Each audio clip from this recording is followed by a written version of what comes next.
Creative Mind by Ernest S. Holmes is a profound exploration of the power of thought and its influence on our lives. Rooted in the principles of New Thought philosophy, the book presents a practical guide to harnessing the creative potential within each individual. Holmes emphasizes the interconnectedness of the mind and the universe, advocating for a deep understanding of spiritual laws to unlock unlimited possibilities. Through clear and inspiring language, Holmes encourages readers to align their thinking with positive intentions, demonstrating how this alignment can manifest in personal growth, happiness, and success. Creative Mind is not just a book. It is a roadmap to self-discovery and transformation, inviting readers to take charge of their destinies through conscious and deliberate thought. Whether you are seeking spiritual enlightenment or practical tools for a better life, this timeless classic offers wisdom and guidance for every step of the journey. Introduction. The hand of eternal progress is brushing the cobwebs from the corridors of time and is again revealing to the human race the mysteries of being. As there is nothing new under the sun, the searchlight of truth is bringing to light only what has been known to the few in all generations. The time has now come when the few must become the many. The whole world, from the least to the greatest, must know the truth, so that man may understand the great laws that govern his life. He must learn to control his own destiny, to heal his own body and bring happiness to his own soul. Ignorance must vanish and understanding must be ushered in. Man is no longer to be governed by anything outside himself. Creeds, doctrines, churches, institutions, organizations, governments are all being changed to give place to the realization of the individual. There is a power in and through all that is working this great transformation. All that will not measure up to the standard must fall by its own weight. All that is in line with the truth must still prosper. The time is at hand. We are in the greatest age of all history. We are in the age of the unifying of all people and all things into the ever-present one.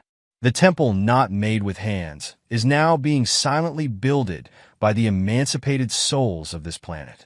This little book is an attempt to explain what each soul must discover for himself, that he stands in the midst of an eternal creative power which presses itself around his own thought and casts back to him glorified all that he thinks. If it awakens within the consciousness of one single individual the realization that the mind of the universe, which is the only mind that there is his own mind, that the creative power of this mind is his also, that the manifestation of this mind is his own individuality, that the love and power and peace of this mind is within himself, it will not be written in vain. May it then do much in simplifying and bringing to light some of the deeper mysteries and meanings of life.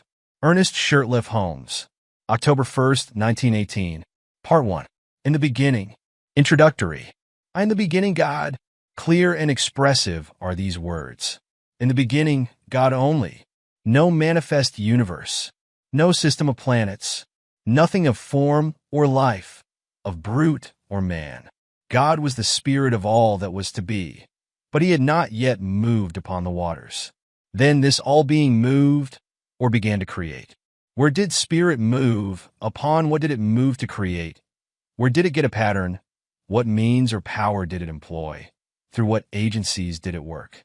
In short, what is the world, ourselves included, made out of, and how did we and all else come into being? These questions correctly answered would solve the problem of being and set men free. Let us consider. The Spirit was all. There was nothing else but itself. All-inclusive, everywhere, infinite. This all-spirit could not have had the impulse to move unless it were self-conscious. Therefore the Spirit is the power that knows itself. It is accordingly all-knowing as well as all-present. Being one, undivided, whatever it knows all over instantly. We find then that the Spirit operates through self-knowing. It moves, and that inner movement must be one of infinite power, moving upon itself since it is all and with a definite purpose. The Spirit, then, moves upon itself and makes out of itself all that is made.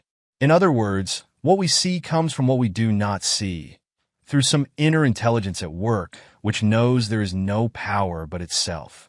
The things that are seen are not made of the things that do appear. The only possible operation of intelligence is thought, or the Word. So all things were made by the Word. And without the Word was not anything made that hath been made. How simple the process of creation when we understand it. The Spirit speaks, and since there is nothing but the Spirit, and it is all power, it is only to speak, and it is done. The Word was with God, and the Word was God. From the Word, then, comes forth all that appears. Each life, human or divine, each manifestation is a different kind of word coming into expression. The great fact to dwell upon is that spirit needs nothing to help it. It is self-conscious and has all power and all ability to do whatever it wishes to accomplish. It operates simply by speaking. It is hard to get a clear concept of this great ceaseless cause, this something from which all things come. At times we get into a maze of confusion when we attempt to realize what the Spirit means. It is then that we should think of it as the great reason behind everything. Being all knowledge, it must know itself, and must know everything it creates. So it knows us, and it knows everyone. Since it is all presence, we can contact anywhere, and will never have to go to some particular spot to find it. As it is all-knowing and operates through the power of the Word, it knows everything we think. Just how it creates, we cannot know and need not attempt to understand. For whatever this process of creation is, we find it is always an inner thought process. We should keep this in mind. The Spirit makes all things out of itself. Everything comes into being without effort, and when we exert ourselves, we are not in accord with the creative spirit in the way in which it works. The impulse of the Spirit to move must be caused by a desire to express what it feels itself to be: beauty, form, color, life, love, and power. All things else we find in the manifest universe are attributes of the Spirit and are caused to spring into being through the Word because the Spirit wants to enjoy itself. We find, then, that the Word, which is the inner activity of thought, comes first in the creative series, and all else comes from the effect of the Word operating upon a universal substance. If the Word precedes all else, then the Word is what we are looking for, and when we get it, we shall have what the world has sought from time immemorial.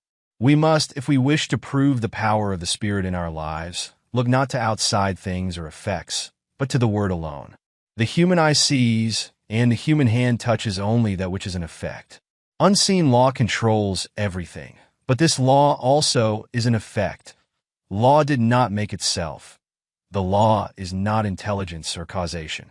Before there can be a law, there must be something that acts, and the law is the way it acts. It is intelligence. In the beginning was the Word. This Word, or the activity of the Spirit, is the cause of the law, and the law in its place is the cause of the thing. And the thing is always an effect. That is, it did not make itself, it is a result. The Word always comes first in the creative series. The Word was with God, and the Word was God, and the Word still is God. When we realize that man is like God, and he could not be otherwise, being made out of God, we will realize that his Word also has power. If there is but one mind, then it follows that our word, our thought, is the activity of that one mind in our consciousness. The power that holds the planets in their place is the same power that flows through man. We must place the Word where it belongs, whether it is the Word of God in the universe or the Word of man in the individual.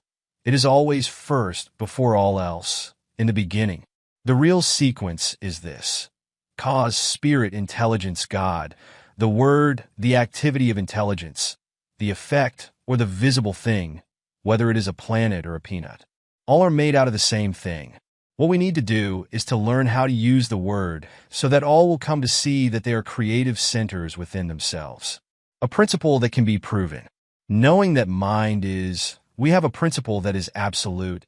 It is exact. It is going to correspond to our thinking about it. The first great necessity is to believe this. Without belief, we can do nothing. This is the reason Jesus said, "It is done unto you even as you have believed." Always it is done unto people as they believe, and there is something that does it which never fails. We must believe that our word is formed upon and around by this creative mind. For instance, we wish to create activity in our business. We believe that our word is law about that thing, and there is something that takes our thought and executes it for us. If we have accepted the fact that all is mind, and that the thought is the thing, we shall see at once that our word is the power behind the thing, and that it depends upon the word or thought that we are sending out. See Creative Mind and Success by the author. So plastic is mind, so receptive that the slightest thought makes an impression upon it. People who think many kinds of thought must expect to receive a confused manifestation in their lives. If a gardener plants 1,000 kinds of seeds, he will get 1,000 kinds of plants. It is the same in mind. The word going forth. Since this is true, everything depends upon our mental concepts. As a man thinketh in his heart, so is he. The Bible reiterates this statement, telling us many times of the creative power of thought. Jesus taught nothing else. He said, "The words which I speak unto you, they are spirit and they are life." The centurion coming to Jesus recognized the power of the words spoken by the latter. He said, "I also am one in authority." But his authority was on the physical plane, and he saw that Jesus had authority on a spiritual plane, for he said, "Speak the word only." The Bible also tells us that the word is not afar off, but in our own mouth. It is neither here nor there. It is within every living soul. We must take the responsibility for our own lives. All must awake to the facts that they have absolute control over their lives, and that nothing can happen by chance. Then they will have a broader concept of God, a greater tolerance for their neighbor, and a greater realization of their own divine nature. What a relief from strenuous labor. No more struggle or strife. Be still and know that I am God, and beside me there is none other. The Spirit being all there is, we cannot conceive of anything that can hinder its working. When the Spirit has spoken, the Word becomes law, for before the law is the Word. It precedes all else. First is absolute intelligence, all power, all presence, all causation. Then the movement upon itself through the power of the Word. Then the Word becoming law, the law producing the thing and holding it in place. So long as the Word exists, the thing will exist. For since the Word is all power, there is nothing beside it. I am that I am, and beside me there is none other. This I am is Spirit, God all. There is no physical explanation for anything in the universe. All causation is spirit, and all effects spiritual. We are not living in a physical world, but in a spiritual world peopled with spiritual ideas. We are now living in spirit. God, or Spirit, governs the universe through great mental laws that work out the divine will and purpose, always operating from intelligence. This intelligence is so vast and the power so great that our human minds cannot even grasp it. All that we can hope to do is to learn something of the way in which it works, and by harmonizing ourselves with it, to so align ourselves with Spirit that our lives may be controlled by the great harmony that obtains in all the higher laws of nature, but has been very imperfectly manifested in man. This brings us to the second point of consideration. Why? And what is man? We find in the physical universe that automatic laws govern everything. For instance, the tree cannot say, "I will not," because of the law that holds it in place. It grows without any volition of its own. So it is with all nature. But when we come to man, we find a different manifestation of the Spirit, a being who can say, "I choose." In all creation, man alone is an individual. Man alone is free, and yet man alone wants, is sick, suffers, and is unhappy. Man marks the earth with ruin. Why? Because he has not found his true nature. The very thing that should free him, and eventually will do so, now limits him. God could not make an individual without making him able to think, and he cannot think without bringing upon himself the results of his thought, good or bad. This does not mean using two powers, but using the one from two standpoints. Nothing in itself is either good or bad. All things exist in mind as a potentiality. Mind is eternally acting upon thought, continually producing its own images from mind, and casting them out into manifestation. Man must be the outcome of the desire of the Spirit to make something which expresses the same life that it feels. Man is made to be a companion of the infinite. But to arrive at this exalted plane of being, he must have his freedom, and be let alone to discover his own nature, to return love to his Creator only when he chooses to do so. At the doorway, then, Of man's mind this wonderful God has to wait. Behold, I stand at the door and knock. The opening must be on the part of the individual. Man lives in a mind that presses in upon him from all sides with infinite possibilities, with infinite creative power. The divine urge of infinite love crowds itself upon him and awaits his recognition. Being the image of this power, his thought also must be the word or cause at the life. At the center of his being is all the power that he will need on the path of his unfoldment. All the mind that man has is as much of this infinite mind as he allows to flow through him. We have often thought of God as far off, and of man as a being separate from the all-good. Now we are coming to see that God and man are one, and that one is simply awaiting man's recognition, that he may spring into being and become to man all that he could wish or want. As the Father has inherent life in himself, so hath he given to the Son to have life within himself. It could not be otherwise. We are all in mind, and mind is always creating for us as we think. And as we are thinking creatures, always thinking, our happiness depends upon our thought. Let us consider the law of our life. The law of our lives. Spirit creates through law. The law is always mind in action. Mind cannot act unless intelligence sets it in motion. In the great universal mind, man is a center of intelligence, and every time he thinks he sets mind into action. What is the activity of this mind in relation to man's thought? It has to be one of mental correspondence. That is, mind has to reflect whatever thought it casts into it. Wonderful as universal mind is, it has no choice but to create whatever thought is given it. If it could contradict that thought, it would not be a unit, since this would be recognizing something outside itself. This is a point in truth which should not be overlooked. The one mind knows only its own ability to make whatever is given it. It sees no other power and never analyzes or dissects. It simply knows, and the reason why people do not understand this is that they have not realized what mind is. The ordinary individual thinks of mind only from the limitation of his own environment. The concept he has of mind is the concept of his own thinking, which is very limited. We are surrounded by an all-seeing, all-knowing mind, which is one and runs through all. The belief in the dual mind has destroyed practically all philosophies and religions of the ages, and will continue to do so until the world comes to see that there is but one. Whatever name is given it, there is but one. It is this one that creates for us whatever we believe. Our thought operative through this one produces all our affairs. We are all centers in this mind, centers of creative thought activity. There is nothing which appears in the manifest universe other than an objectified thought, whether it be a bump on your head, a growth on your foot, or a planet. It could not be there were it not made out of mind, for mind is all there is to make anything out of. Whatever is made out of it.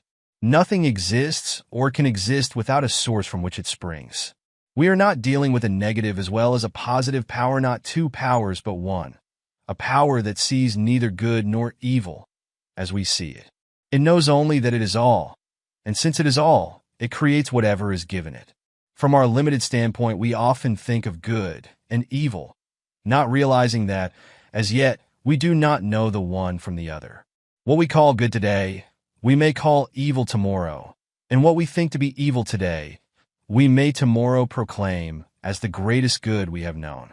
Not so with the great universal power of mind. It sees only itself and its infinite ability to create. To the thinking person, this will mean much.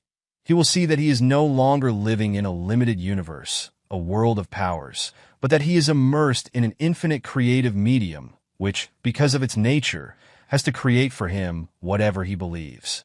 Jesus understood this, and in a few simple words, laid down the law of life. It is done unto all people as they believe. This is a great thing to keep in mind. It is done unto us. We do not have to do it, for it is done unto us of a power that knows itself to be all there is. Could we even believe that some material mountain would be moved? The power is there to do it. Without this belief, there is no real impulse for the creative mind, and we do not get an affirmative answer. We must realize more clearly that this great power has to operate through us. Man's part. Creative mind cannot force itself upon us because we have the power of self-choice. It recognizes us when we recognize it. When we think that we are limited or have not been heard, it must take that thought and bring it into manifestation for us. When we look about us and see nature so beautiful, lavish, and so limitless, when we realize that something, some power, is behind all, and sees to it that plenty obtains everywhere, so that in all things manifest there is more than could be used. And when on the other hand we see man so limited, sick, sad, and needy, we are disposed to ask this question: is God good after all? Does he really care for the people of his creation? Why am I sick? Why am I poor? Little do we realize that the answer is in our own mouths, in the creative power of our own thought. The average person, when told the truth, will still seek some other way. God has already done for us in a mechanical way all that he can do, and having been given the ability, we will have to do for ourselves the rest. Yet the great power is always near, ready at any time to help, but we must use it according to its own nature and harmony with its laws. Man should learn that he himself is the center of this divine activity. Realizing this, he must seek more and more to utilize his own divine nature, and by so doing he will come more fully under the protection of the great laws that govern all life, manifest and unmanifest. Whatever man is, he must find that because he is made out of God, he must be of the same nature.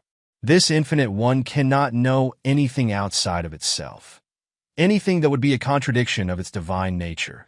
Man's ignorance of his real nature binds him with his own freedom until he comes to see things as they really are and not as they appear to be. In the infinity of mind, which is the principle of all metaphysics and of all life, there is nothing but mind and that which mind does. That is all there is in the universe. That is all there ever was or ever will be. This mind is acted upon by our thought, and so our thought becomes the law of our lives. It is just as much a law in our individual lives as God's thought is in the larger life of the universe. For the sake of clearness, think of yourself as in this mind. Think of yourself as a center in it. That is your principle. You think, and mind produces the thing. One of the big points to remember is that we do not have to create.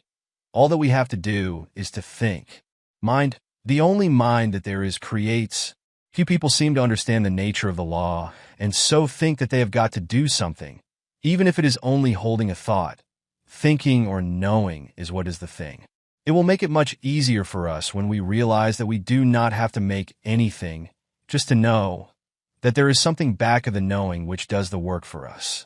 That person gets the best results who realizes that he can use this divine principle. He who can get the clearest concept of his idea, and who can rely on mind to do for him, keeping everything out of his thought that would contradict the supremacy of spirit or mind. By simply holding a thought we could not make anything, but by knowing in mind, what cannot we do? Bondage and freedom. Never get away from the fact that you are surrounded by such a power. It is the principle of demonstration. It knows every thought. As we send forth our thought into it, it does unto us. The person who is ignorant of this law must by that ignorance be bound by his thought, by his human beliefs. One who understands will begin to break these ties that bind him. One by one, he will destroy every negative thought until at last he is able to think what he wants to think, and so he frees himself by the use of the same power that at one time bound him. We must destroy all thought that we would not see manifest and hold to that which we would see until we receive the affirmative answer. Never struggle. Mind makes things out of itself. There is no effort made. Don't think that there is so much to be overcome. Have only a calm sense of perfect peace as you realize that God is all, and that you are using the perfect law and that nothing can hinder it from working for you. Many people are learning to do this, and no one has yet failed to demonstrate who has been steadfast, using the law in a consistent and persistent trust. All that we have to do is to provide the right mental and spiritual attitude of mind, and then believe that we already have, and the reward will be with us. We shall see it. The time will come when we will not have to demonstrate at all, because we will be always living so near to the law that it will do all for us without much conscious thought on our part. So when you say, I am poor, sick, or weak, I am not one with the creative mind, you are using that creative power to keep yourself away from the infinite. And just as soon as you declare that you are one with God, There is a rushing out to meet you, as the Father rushed out to meet the prodigal son. The Spirit seeketh, but as long as your mind thinks in the terms of conditions you cannot overcome. The difficulty comes from our inability to see our own divine nature and its relation to the universe. Until we awake to the fact that we are one in nature with God, we will not find the way of life. Until we realize that our own word has the power of life, we will not see the way of life. And this brings us to the consideration of the use of the word in our lives. The Word. The Word was with God, and the Word was God. The Word is nigh thee, even in thy own mouth, that thou shouldst know it and do it. What does this mean? It clearly states that whatever power there is in the Word, and it says it is all power, is also in our own mouths. There is no avoiding the fact that the Bible claims for man the same power in his own life and his own world that it claims for God. In the lives of the majority, men do not realize that the Word is in their own mouths. What word? Little do we realize that this word which they are so earnestly seeking is every word they hear, think, or speak. Do we who are endeavoring to realize the greater truths of life always govern our words? If any word has power, it follows that all words have power. It is not in the few moments of spiritual meditation that we demonstrate, but we bring out the possibilities of the hidden word when we are allowing our thoughts to run in any direction. Not in the short time spent in silence, but in the long hours stretching themselves into days, months, and years are we always using the word. An hour a day spent in silent meditation will not save us from the confusion of life. The 51% of a man's thinking is what counts. It is easy when we are alone to brave the storms of life. Surrounded by our own exalted atmosphere, we feel the strength of the infinite. We rise in spirit. We think we are experiencing the ultimate of truth, that all things are ours. These moments in a busy life are well spent, but must unavoidably be brief. But what of the rest of the day? What of the busy street, of the marketplace, and of all the daily contact with life? Do we then obtain? Do we keep on in the same, even way?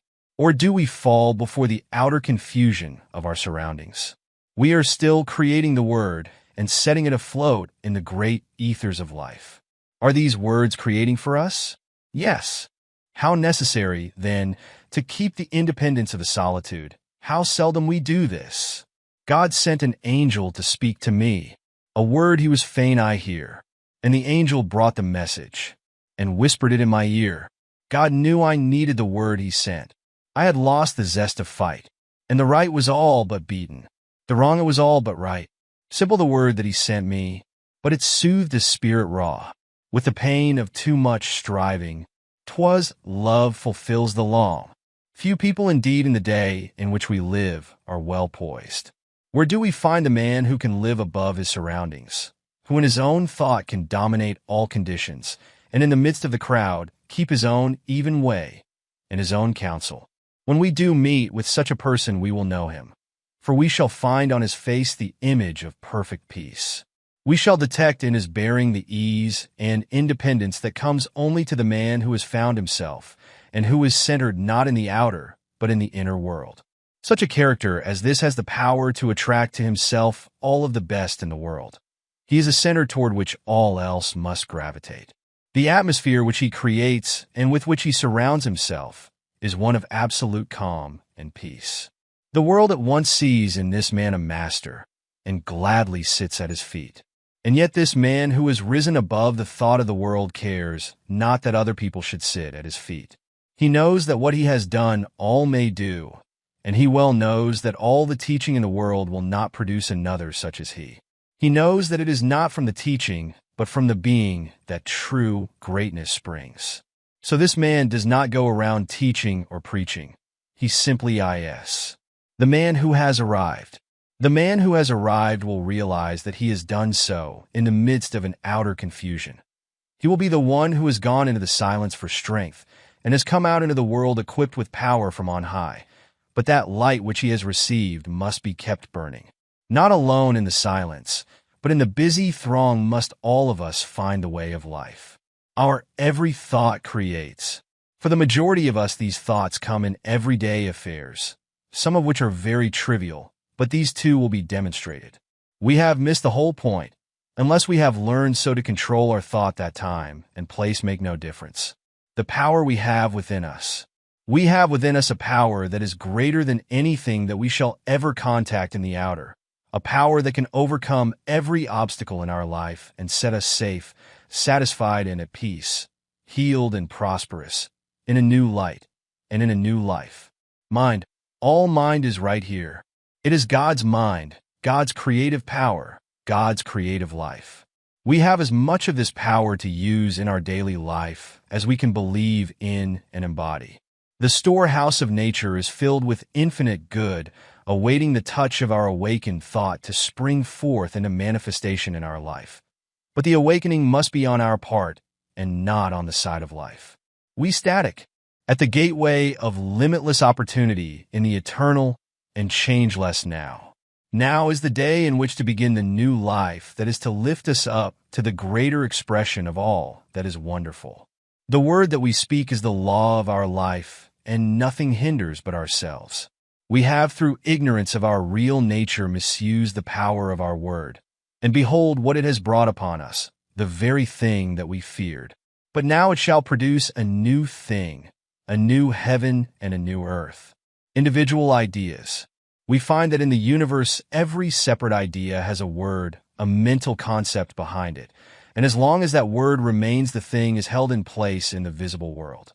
When the concept is withdrawn, the idea in the visible melts away, disappears. It ceases to vibrate to the word, which is the law behind it. For when the word is withdrawn, the condensation of the ether that forms the word melts again into the formless. There was a time when the world was without form, and from the word alone all things were made that are made.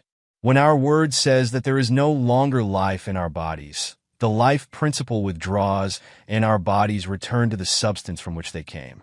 Here is the great mystery of life, that we are able to use this creative word for whatever purpose we may desire, and that word becomes the law unto the thing for which it was spoken. And so, in our lives we might say that without our word was not anything made that was made. For we are given the power to sit in the midst of our lives and direct all their activities. There is no struggle and no strife necessary. All that we have to do is to know. We must awake and with the glorified consciousness of an emancipated soul use our God-given power.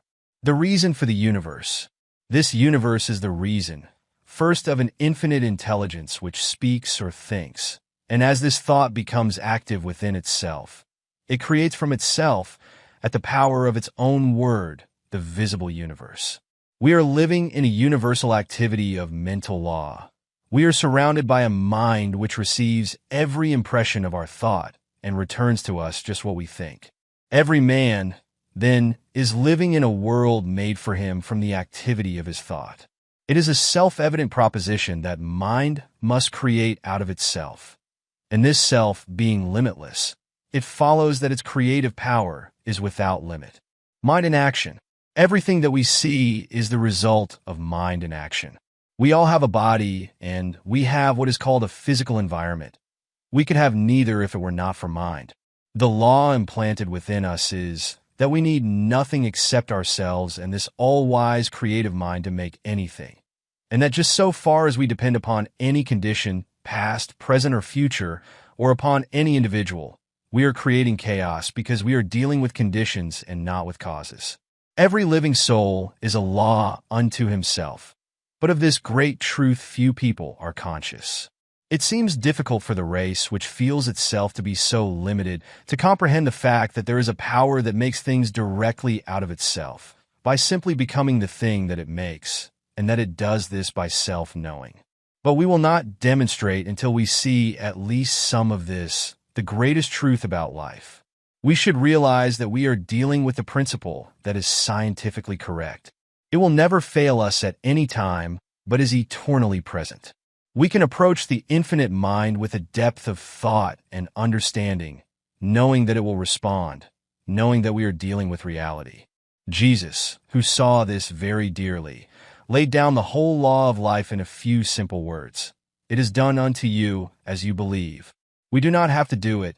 It is done unto us. It is done by a power that is all. Could we believe that a material mountain would be moved? It would be done unto us. But unless we do believe, there is no impulse for the creative power, and we do not receive. Life externalizes at the level of our thought. Action and reaction. There is something that casts back at us every thought that we think. Vengeance is mine. I will repay, saith the Lord, is a statement of eternal truth and correspondences against which nothing can stand, and whatever man sets in motion in mind will be returned to him, even as he is conceived within himself and brought forth into manifestation. If we wish to transcend old thoughts, we must rise above them and think higher things. We are dealing with the law of cause and effect, and it is absolute. It receives the slightest as well as the greatest thought and at once begins to act upon it. And sometimes, even when we know this, we are surprised at the rapidity with which it works. If we have been misusing this law, we need not fail. All that we have to do is to turn from the old way and begin in the new. We will soon work up out of the old law into the new which is being established for us. When we desire only the good, the evil slips from us and returns no more. Arriving at a high consciousness. The best way to arrive at the highest consciousness is to have a great faith in the willingness and the ability of life to do all for us, by working through us. We must believe in the inherent goodness and all-powerfulness of the Spirit of truth. And so every path leads us back to the one point, and we must learn to realize the near presence, the great reality. There, through the door of our own thought, we enter into the universal consciousness, into a complete realization of life and truth, of love and beauty. And as we sit in the silence of our own souls and listen, it will be the greatest thing that we will ever do. In that completeness, we are lost, and yet we are found. This is what is meant that a man must lose his life in order to find it. We are lost to the human and found in the divine. We realize that we are one with cause. Outer suggestions. Nearly all people are controlled by outer suggestions and not by inner realizations. Ordinarily, man thinks only what he sees others do and hears others say. We must all learn so to control the inner life that outside things do not make an impression upon our mentalities. As we are thinking beings and cannot help thinking, we cannot avoid making things happen to us. And what we need to do is so to control our thought processes that our thinking will not depart from the realization of that which is perfect. Man is governed by a mind which casts back to him every thought he thinks. He cannot escape from this and need not try. It would be useless. The laws of mind are simple and easy to understand. The trouble with us has been that we have laid down great obstructions and then have tried to overcome them. Stop trying, stop struggling, begin to be calm, to trust in the higher laws of life.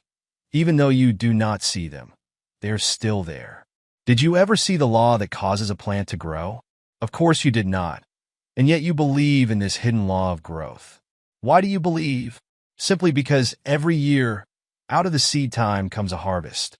Shall we not have as great faith in the higher laws of being? To those souls who have dared to believe has come as definite an answer as came to those who believed in receiving a harvest from the planted seed. This law is, and if we would see results, we must use it. That is, we must provide the mental receptivity that will prepare us to accept the gift when the Spirit makes it. This receiving is a mental process, a process in which we lose all sense of limitation. If you wish to demonstrate prosperity, begin to think and talk about it, and to see it everywhere. Do nothing that contradicts this thought, either mentally or physically. The world is full of good. Take it and forget all else. Rise above depression and be glad that you are saved from adversity. The human mind needs to be cleansed from the morbid thoughts that bind through its false beliefs. No living soul can demonstrate two things at the same time if one contradicts the other. There is no way except to let go of all that you do not wish to come into your experience, and, in mind, take all that you do wish. See, hear, talk about, and read only what you wish, and never again let a negative thought come into your mind. God knows good only, and when we are in line with good, He knows us. When we are out of harmony with good, we say, God has forgotten us. On the one hand, we have an infinite intelligence which has brought us up to where we are today, and having done all that it can for us now, lets us alone to discover our own nature. On the other hand, we have the infinite law, which is an activity of God, and we can use it for what we will, only with this provision, that insofar as we use it for the good of all, are we protected. The law obtains through all nature that as a man sows, so must he reap. Now the Father has brought us to where we can understand life, and we must go as we choose. If we are in harmony with the great forward movement of the Spirit, there is nothing that can hinder our advancement. If we oppose it, somewhere along our pathway, it will crush us. As with individuals, so with nations. In so far as they work with a right spirit, they prosper. When they begin to fail in the use of this law, they begin to fall. He who understands will take the position of one who wishes to work in union with the power of good. And to such an one will come all the power that he can conceive of and believe in. His word becomes an expression as the very word of God, and he must realize it to be all-powerful. So the one who is truly united with good will wish to express only the truth for all. And in doing so, he is working along the lines of the unfoldment of the Spirit. And though he may seem to fail from the ordinary standpoint, yet his success is assured, for he is at one with the only ultimate power before which, in time, all else must fall. The use of the greater consciousness. In practice, the emancipated soul must always realize that he is in union with the Father. What the Father does, he can do in his own life. What God is, he can become. His word must be spoken with absolute authority. He must know there should be no uncertainty. The word is the only power. Everything must come from it, and nothing can stand against it. It is the great weapon which he is to use against all evil and for all good. It is his shield against all adversity and his sure defense against all seeming limitation. The secret place of the Most High is in his own soul, where God dwells in eternal peace and infinite calm. Here he walks the waters of life undisturbed by the waves and the storm. Divine companionship is his for all eternity. Peace which transcends all human confusion comes, and he realizes that indeed he is honored of the Father. His word is flung out and will work, and none can hinder it. The sense of sureness is complete. Heaven and earth may pass away, but the word goes on and on, accomplishing that thing for which it was sent, and all power is given to it on earth and in heaven. If he speaks to the sick and they receive, it will heal them. If he says the word of prosperity, it will manifest, and nothing can hinder it. The world will abound with good, and his cup run over with life. What more can we ask? What greater realization of life than to know that God is with us? From this great realization comes peace, a peace which the world little understands, and a calm which is as deep as the infinite sea of love in which he realizes himself to be immersed. Peace brings poise, and the union of these two gives birth to power. No person can hope to arrive while he believes in two powers. Only as we rise to the realization of the one in and through all can we attain. When we speak the word, there must be no confusion, but only that calm reliance which knows that beside me there is none other. Realize that spirit is all causation, and that all things are made out of it by the operation of the word through it, and that you can speak the word that is one with the Spirit, and there will be no more confusion. As the Father has inherent life in himself, so has he given to the Son to have inherent life within himself. Speak the word only, and it shall be done. The word is in your own mouth, that ye should know it and do it. Stranger on earth, thy home is heaven. Pilgrim, thou art the guest of God. The greater consciousness. Man is surrounded by a great universal thought power, which returns to him always just as he thinks. So plastic, so receptive is this mind that it takes the slightest impression and molds it into conditions. There are two things in man which his thought affects, his body and his environment. At all times he is given absolute control over these two things, and from the effect of his thought upon them, he cannot hope to escape. At first, being ignorant of this fact, he binds himself by a misuse of the laws of his being. But as he begins to see that he himself is responsible for all that comes to him on the path of life, he begins to control his thought, which in its turn acts on the universal substance to create for him a new world. The great soul is learning more and more to dare to fling out into mind a divine idea of himself, and to see himself perfect and whole. If he has a divine thought, he will get a divine thing. If he has a human thought, he will get a human thing. He will receive whatever his innermost thought embodies. And so we find in the Bible twice repeated these words. To the pure thou wilt show thyself pure, and to the froward thou wilt show thyself froward. It is done unto all as they believe. We often wonder why it is that we are not making better demonstrations. We look about and observe that some are getting wonderful results. They are speaking the word and people are being healed. We see others struggling along with the word, and nothing seems to happen. And when we inquire into the reason for all this, we find it to be very plain indeed. All is mind, and we are mental. We are in mind and can only get from it what we first think into it. We must not only think, but we must know. We have to provide within ourselves a mental and spiritual likeness for the thing desired. The reason why so few succeed, then, must be because they have not mentally really believed to the exclusion of all that would deny the thing which they believe in. And the reason why others do succeed must also be because they have absolutely believed and allowed real power to flow through and out into expression. They must have a real concept of life. Hold an object in front of a mirror, and it will image in the mirror the exact size of the object. Hold a thought in mind, and it will image in matter the exact likeness of the thought. Let us take this image which we hold before a mirror and change it ever so slightly, and there will be a corresponding change in the reflection. It is just the same in the mental world. Whatever is imaged is brought forth from mind into manifestation. We must not deny that which we affirm. We must reason only from that cause which is spiritual and mental, and weed out all thought that would deny its power in our lives. There seems to be something in the race thought that says man is poor, man is limited, that there is a lack of opportunity, that times are hard, that prices are high, that nobody wants what I have to offer. No person succeeds who speaks these ideas. When we express ourselves in this way, we are using a destructive power. All such thoughts must go, and we must all realize that we are an active center in the only power there is. We must get the perfect vision, the perfect conception. We must enlarge our thought until it realizes all good, and then we must swing right out and use this almighty power for definite purposes. We should daily feel a deeper union with life, a greater sense of that indwelling God, the God of the everywhere, within us.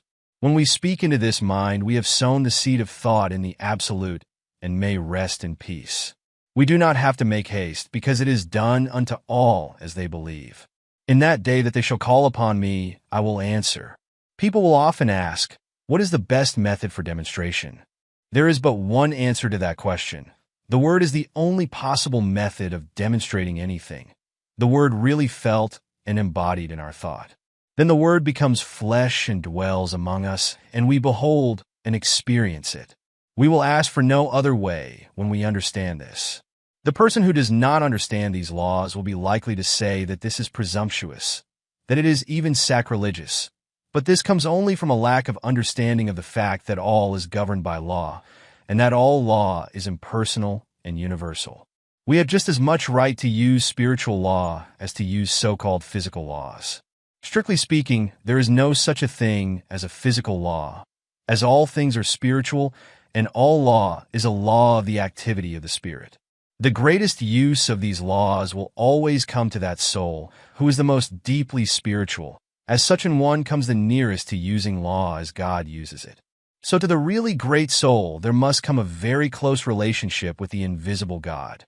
This relationship cannot be expressed in words, but only in inner feeling which transcends the power of words to express. God must become the great reality, not simply as the principle of life, but more as the great mind which knows, and which at all times understands and responds. To say that God does not understand our desires would be to rob the divine mind of all consciousness and place God lower in the scale of being than we ourselves are. On the other hand, we must be careful not to believe that God thinks evil and understands that which is not perfect, as then we would have an imperfect being for the first cause. We should more and more learn to think of things in the absolute, that is, to think of things as not limited by conditions. Realize at all times that the Spirit makes things out of itself, and needs no beginning except its own self-recognition. then we must cognize our relation to this great power as one of absolute correspondence. What we think into it, it takes up and does for us as we think. It should not be an effort so to think. We should do so with ease, without strain. The law must return to us. We have no responsibility except to provide the proper channel. It can return only in the exact way that we think. If we think struggle is the reality, we shall gain our demonstration, but struggle will have to be the result. There is a law of reflection between mind and the one who thinks. And it is not only what a man thinks, but also how he thinks that shall be done unto him. If you believe absolutely that you can do a certain thing, the way will always be open for you to do it. If also you believe that time will have to elapse, then you are making that a law, and time will have to elapse. If on the other hand you believe that mind knows just how and never makes mistakes, but lets it be done unto you, then it will be done. Confusion brings more confusion. Peace begets more peace. We cannot imagine the Great Spirit hurrying or worrying, fretting or trying to make anything happen. The only reason we worry and fret is because we have thought there was some other power which could bring confusion. Such is not the case. There is but one, and we are always using that one, but using it according to our belief. This is our divine birthright. Nothing hinders but ourselves. Remember that since all is mind, you cannot demonstrate beyond your ability to comprehend mentally, that is, beyond your ability to know about a certain thing. For instance, suppose you wish to heal someone who is sick. Your ability to do this will depend entirely upon your ability to see perfection mentally, coupled also with the realization that your word destroys everything unlike itself. If you try to see perfection for a few minutes only, it will never heal. Your thought goes on at all times, and in the moments when you least realize it, conditions are being molded for you. It is not enough to declare consciously for the truth. The truth must be lived or no good results will be forthcoming. The perfect universe. The one who desires to heal must stop seeing, reading about, discussing, or listening to conversation about sickness. There is no other way under the sun except as we let go of that which we do not desire, and take that which we wish to have. There is too much of this deceiving ourselves into thinking that we can do two ways at once. We may deceive ourselves and possibly other people, but the law remains the same, a law of mental correspondences and nothing else. We cannot go beyond our ability to realize the truth. Water rises only to its own level. In our patience, as well as in ourselves and our environment, we will reflect what we are, not at our best in the few moments of silence, but in the long run of ordinary life and thought. To acquire the larger consciousness is no easy task. All that we have believed in which contradicts the perfect whole must be dropped from our thought, and we must come to realize that we are now living in a perfect universe, peopled with perfect spiritual beings, each of which, coupled with the great divinity, is complete within himself. We must see that we are one in the Great One, and then we will not separate or divide, but unite and add to, until in time we will find that we are living in an entirely different world from that in which we had once thought we were living. Of course, this will meet with much opposition from those unenlightened souls whom we must contact in the world. But what of that? Remember, the great man is the one who can keep in the crowd the calm, even thought, the deep, divine reliance on principle. And more, this is the only way to help or to save the world. In time, all people will come to the same understanding. You are lifting up the standard of life, and those who are ready will follow. You have no responsibility to save the world except by exemplifying the truth. The world must save itself. All are alike. There is no difference between one person and another. Come to see all as a divine idea. Stop all negative thought. Think only about what you want, and never about what you do not want, as that would cause a false creation. Too much cannot be said about the fact that all are dealing with only one power, making and unmaking for man through the creative power of his own thought.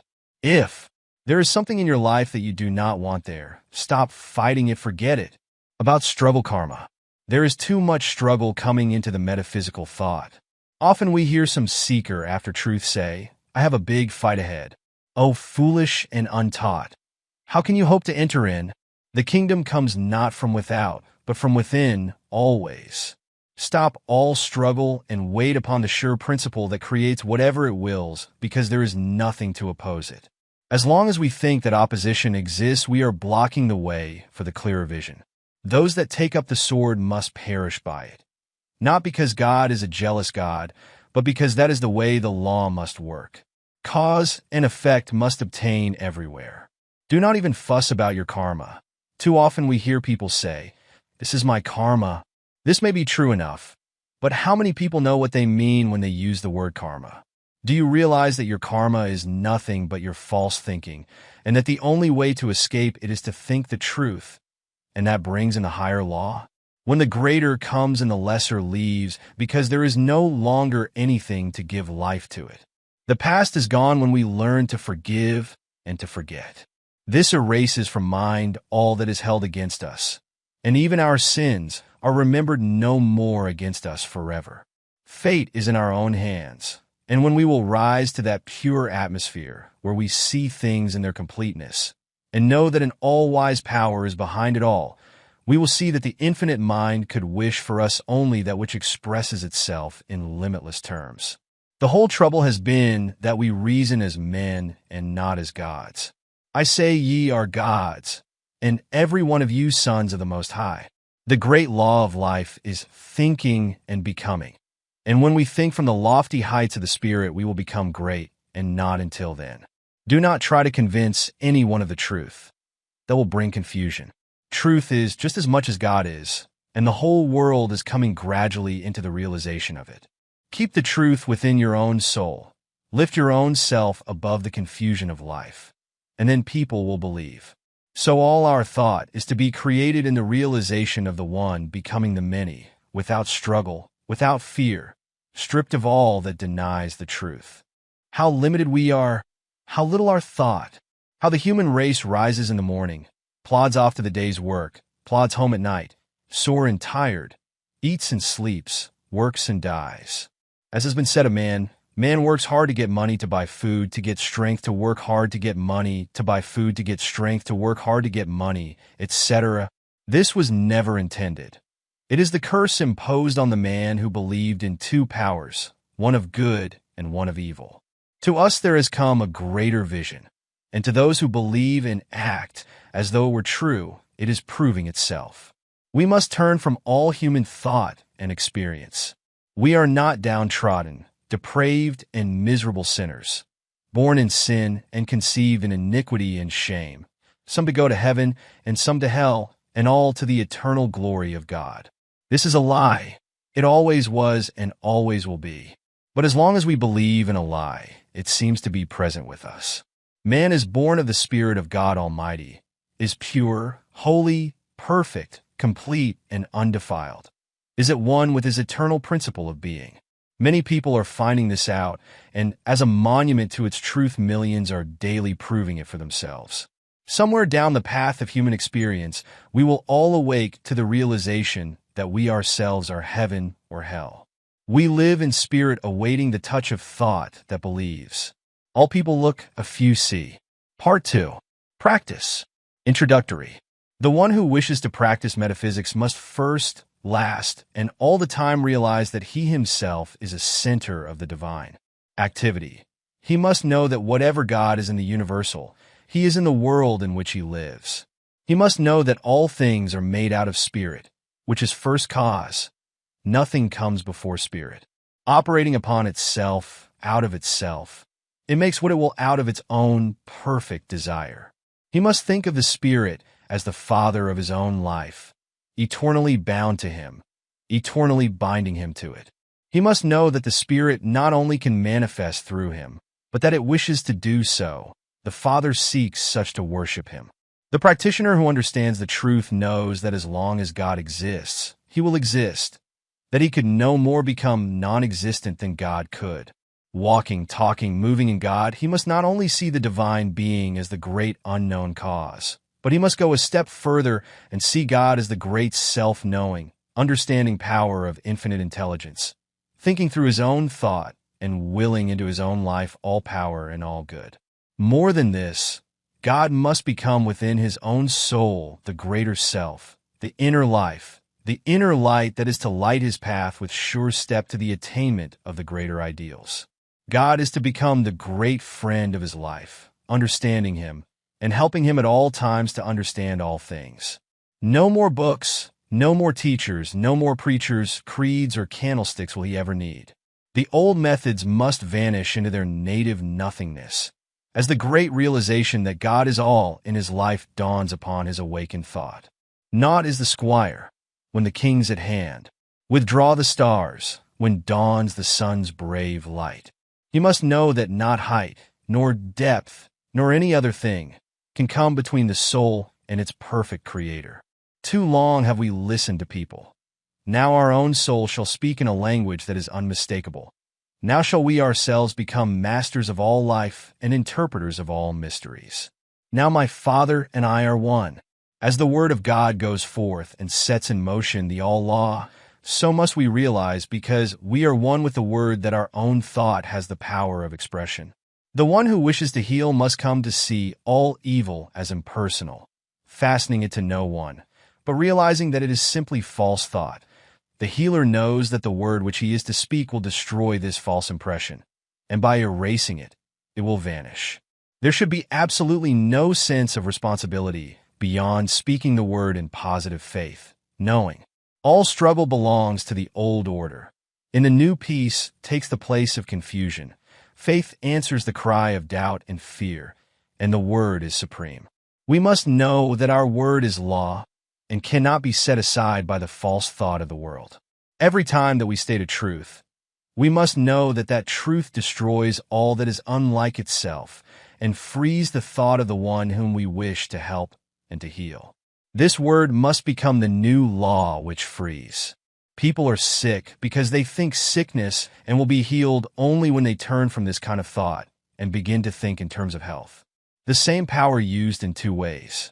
There is only one power, but we use it in two ways, either to destroy or to save. The blessing and the curse are one and the same thing. The power of mind used either affirmatively or negatively. The word used in fear and doubt or in faith and assurance. You do not have to understand material philosophy or be learned in the books of the human race. All these things may be good in their place, but to one who understands the greater laws of life, they are as simple babblings. An infant crying in the night, an infant crying for the light, and with no language but a cry. We no longer cry, we know. We no longer ask if there be a God, or if we dare to speak to him lest we die. We do not analyze, dissect, affirm, or deny. We know. We trust our own word because first we know in whom we have believed. The sooner the one who is striving to attain will realize that truth must become revealed through his own soul, and not that of another, the sooner he will attain. We must then become immune from the race suggestion of an hypnotic power that sets itself up as an authority. There is no other authority than your own soul, as there is no law but that your soul has set. Leave authorities to smaller minds, and to those who need a leader because of this their own self-confessed weakness, and be free. Dare to stand amidst the eternal way and proclaim your own atonement with all the power that there is, was, or ever will be. Practically the whole human race is hypnotized, thinking whatever it is told to think. We get our concepts from our physical environment. We say, see sin, sickness and death, misery, unhappiness and calamity. And this concept we are giving to the creative, impersonal mind. And so we are making a law for ourselves that will produce what we believe in. Do we really know what law means? It means that which will exact the utmost farthing from our thought. Like produces like, attracts like, creates like. If we could see our thought and take a picture of it and of our conditions, we would see no difference between the two, for they are really but the inside and the outside of the same thing. We cannot make affirmations for 15 minutes a day and spend the rest of our time denying the thing which we have affirmed, and affirming the thing which we have denied, and obtain the results which we seek. We send out the word and it sets the power in motion. Then we think the opposite thing which neutralizes the first word, and zero is the result. We cannot demonstrate one iota beyond our mental ability to conceive and steadfastly to embody.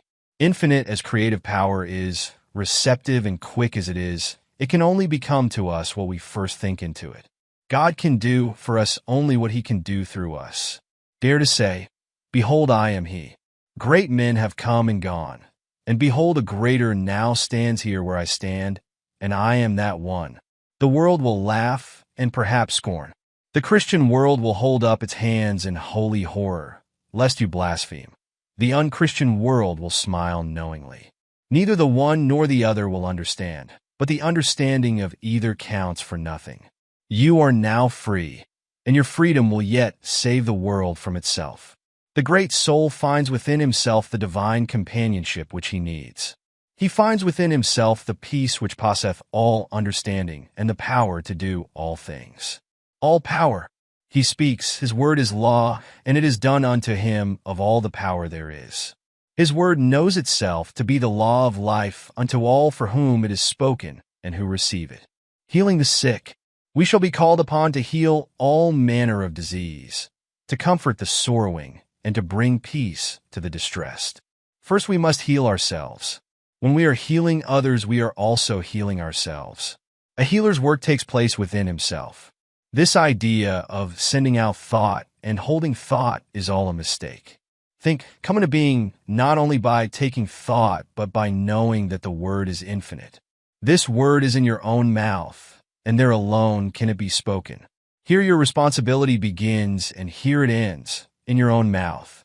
You must feel no responsibility for the recovery of your patient, for it brings confusion and disturbance to be always wondering if it is working. It must work if you have the sure faith, and your patient is receptive. You are dealing with the same power that said, "Let there be light," and there was light. If your patient is suffering from a belief that he is dying of some dread disease, you must know that when you speak the word, it will destroy this false belief and set him free. There must be no doubt about the power in the word which you speak. It should be said in perfect calm, in peace, and with absolute faith that it will work. This word then establishes the law of life unto the patient. It casts out all fear. It destroys all false sense of a material life and realizes that all is an expression of a perfect God, and so leaves nothing that can sin, be sick, suffer, or die. When you are as sure of this as that Vaughn breathe, when you truly know within yourself, your patient will be healed, provided he also believes. If he does not believe, it is not your fault, and you will have done for him all that can be done. Denials. Some people teach the use of denials. This must be settled by each individual for himself. Here, and at all times, we must settle every question from within and not from without. No living soul can say how another should or should not work. Beware of the danger of a self-appointed authority. This danger is as apt to come into new thought as it was in the old. No one is your authority on anything. Let us look into the philosophy of denials. We find that many people teach and practice them, and we do not wish in any way to criticize them. Their reasoning is this: all disease is an image of thought held in mind until it appears in the body. It is true that without the ability to think, man could not be sick. If he thinks a sick thought, it will make him sick. When he changes his thought and thinks health, he is healed. It is taught that since sickness is negative thought, it must be counteracted by a positive thought, and that the best way is to deny the sick and affirm the positive thought. For instance, there is no matter, and nothing can be the matter. This man has no material stomach. He is spiritual and not material. His lungs are not made of matter. They are spiritual ideas. I deny that man can be sick or suffer or die. All this may be accurate. Man is a spiritual idea, and so must be perfect in his real nature. But there is a question if this is the better way. When we look into the creative way of the Spirit, we find it impossible for denial to enter, as the Spirit recognizes no opposite to its own nature. It knows that I am, and beside me there is no other. The Spirit does not deny anything. It simply affirms itself to be that which it desires to be. Seeing and recognizing no opposite to itself, it finds no need of denial. Indeed, this thought need not enter the mind. If we are working with the Spirit, we need not deny, but state the affirmative attitude of mind, realizing that we are dealing with the only power that exists. There is a subtle danger in using denials. We may deny to such an extent as to erect a barrier or build a mountain to overcome. Once realize that God makes things out of himself simply by speaking, and you will never again use denials and treating. All that needs changing is the false thought, and by affirming that your word destroys everything but itself, you will embody all that a denial could. In those systems that teach denials, we find that the more enlightened ones are gradually using the affirmative method. And as this is the growth of experience, there can be no doubt that it is the better method. Of one thing we may be sure, the Spirit never denies. It simply knows that I am. The use of affirmations. The affirmation is the great weapon of the healer. It is in alignment with the way of the original creative spirit and is the true use of the word of all power. We need only to say that our word is the law unto the case and calmly state what we want to be done, and then say and do nothing that contradicts it and wait for the fulfillment of that word. There is a power that operates on what we say, and it is done unto us, and we need have no fear about the results. If I am treating Mary Jones, I need only say I am helping her and go to work within myself to realize that she is now a perfect being, made in the image of God. I must know that I am destroying all imperfection. When I know within myself that I am speaking the truth and realize that she is perfect, the healing is done as far as I am concerned. If she receives, she is healed. I am not responsible for her receptivity. Know that there is a power that corresponds to your own mental attitude, and you will see that the way you are believing is what makes things happen the way they do. Always believe in what you are doing. Never see the negative side of life. Never talk about it or listen to talk of other people, and never think about or see imperfection, and you will have no trouble in making demonstrations. The highest attitude of mind. The highest attitude of mind, from which all else springs, is one of perfect calm and absolute trust in the Spirit. The one who can with perfect confidence look into the future and with perfect ease of mind rest in the present, and who never looks backward, but who has learned to be still in his own soul and wait upon the Spirit. He is the one who will the most completely demonstrate the supremacy of spiritual thought over all so-called material resistance. Be still and know that I am God. Non-resistance. Resist not evil, and it will flee from you. Here is a statement of one of the great laws of our being. When we resist, we make a mental image of the thing we are fighting, and that tends to have it created for us. When we learn to look only at what we want and never at what we do not want, we will no longer resist anything. Suffer it to be so now. You need not try to change the world. Let it alone. All people are doing the best they can. No one needs to be saved but yourself. And the sooner you realize this, the sooner you will attain. Get over that holier-than-thou attitude. It is an illusion that many people suffer from, especially in the religious world. The world is all right. It is not going to hell. It is on the way to heaven. It is getting good so fast that in the process many things are being overturned and confusion appears to be on the surface. A great change is taking place. And on the surface the results are as yet a little mixed, but underneath, the power is at work destroying all unlike itself. In time all will come to see this. What a load of responsibility we assume that we were never meant to carry. Remember that in the divine plan no mistakes are made, and that if God could have done it in a better way, he would have done it differently. No souls are lost, for all live and move and have their being in him. And God is not a God of the dead, but of the living, for in his sight all are alive. Too long have we believed in the negative simply because we have allowed ourselves to become hypnotized by a few strong-minded people and by those who have imposed upon the race a mass of false philosophy. Be alive. There is no place in the new order for dead ones. The true metaphysician is alive to all that is useful. Filling his place in the events of the human race, he takes part in all its labor and in all its fun. Pessimism must be relegated to the scrap heap. There is no place among the living for the dead. Let the dead bury their dead. Follow thou me. Do not hesitate to enter into the game of life, but do so with a zest and an enthusiasm that overflows with life. Fill yourself with the radiance of a life running over with power and usefulness. Then shall the world see your light. People in the new thought above all others should enter into the business world, into educational vocations, into politics, into every walk of life, and they're proved before a waiting world, tired of itself, that a man's a man, with this difference, not a son of man, but a son of God. Be happy. How can we hope to make the world see the right way unless we overflow with joy? The world has now too many sad faces. We see them everywhere. That resigned look that seems to say, one rebuff more or less makes no difference. I'm already so sad that nothing matters. I can bear it. This was all right when we thought everything was all wrong. But now we know that all's well with the world. We must get over this depression which robs us of the power of attraction of the good things of life, and enter in. The man who is always glad will surround himself with people who are happy, and life will be a continual enjoyment. This robs no one. It does not make a race of irresponsible people. It makes a world of joy, a world that is good to live in. No one wants to associate with the dead. People are looking for a more abundant expression of life, not for depression and fault-finding.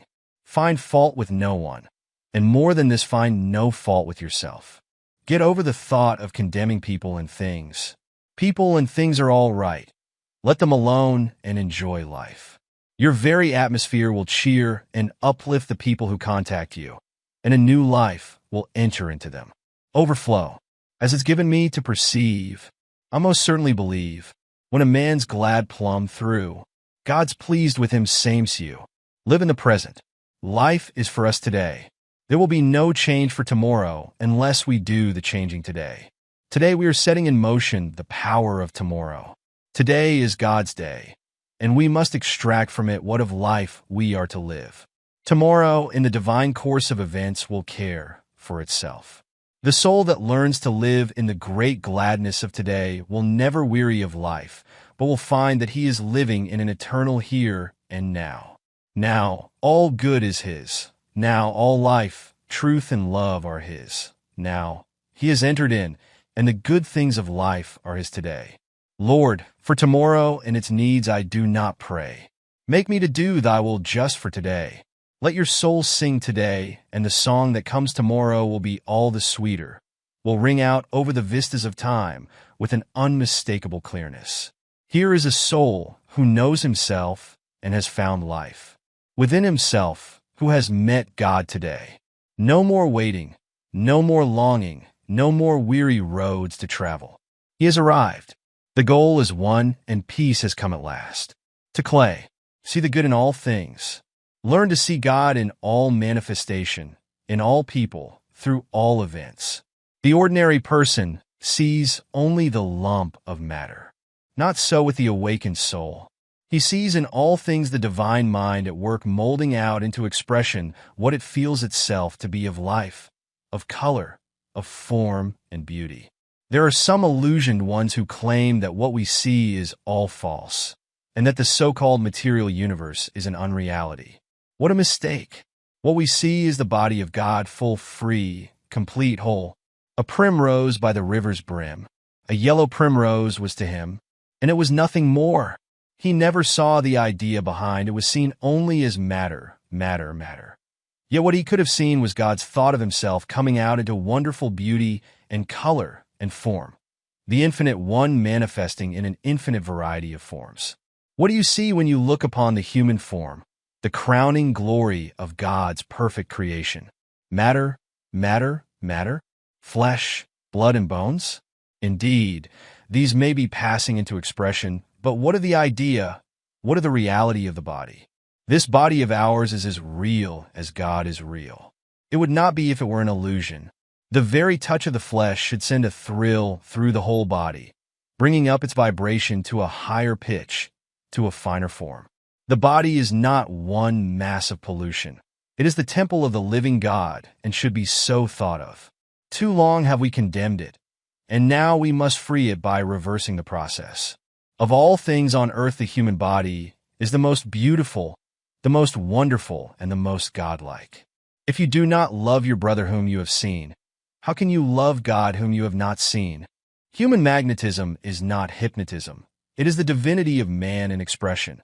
And when we learn to convert human passion into divine love, to transmute the lower into the higher, we shall have with us a power of attraction against which nothing can stand. He who hath ears to hear, let him hear.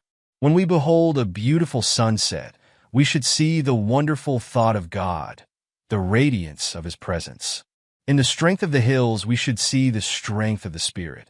And seeing all things as spiritual ideas, we should learn to love them, because God has made them and given them to us to use.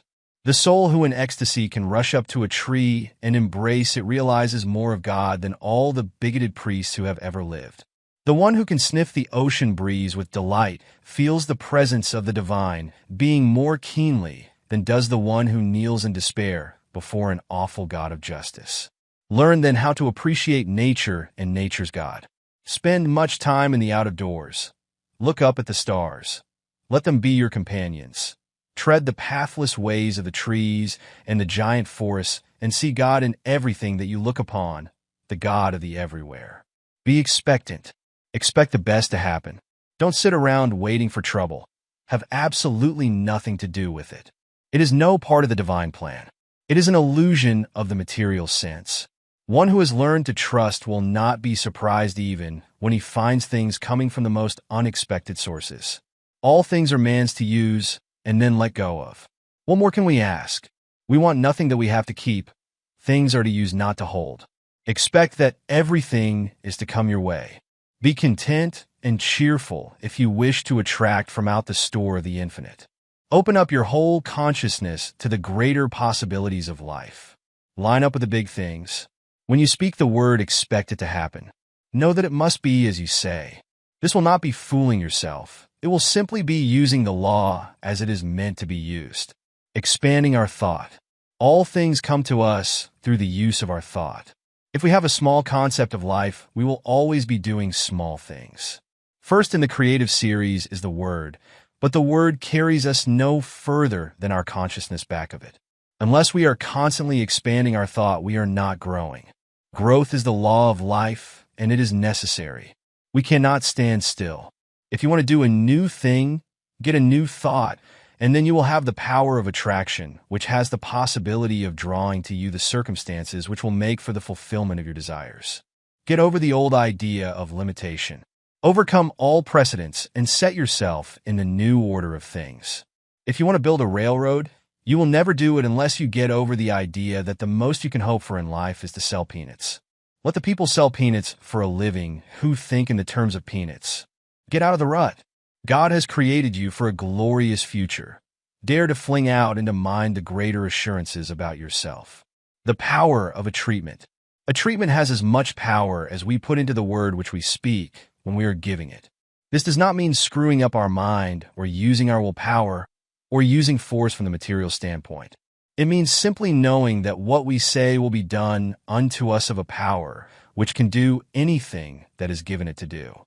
We must know that our word breaks down every material law and sets the patient free to express God. We must know that the word would endure even though all else should fail. Heaven and earth will pass away, but my word will accomplish. In calm confidence and perfect faith, speak and wait upon the perfect law. Get that mental attitude that never wavers. Be sure, and it will be done. Repeating the treatment. One treatment would heal anything if it were not for the fact that people are constantly receiving false suggestions from the outer life. As it now stands, we should treat until we get results, always expecting that it will happen at once. Every treatment should be complete, and at the close we should always realize that it is done. The word spoken once from the mind that knows is immediately taken up by the mind in which we live, and this mind begins to create around the word, which is the seed, the thing thought of.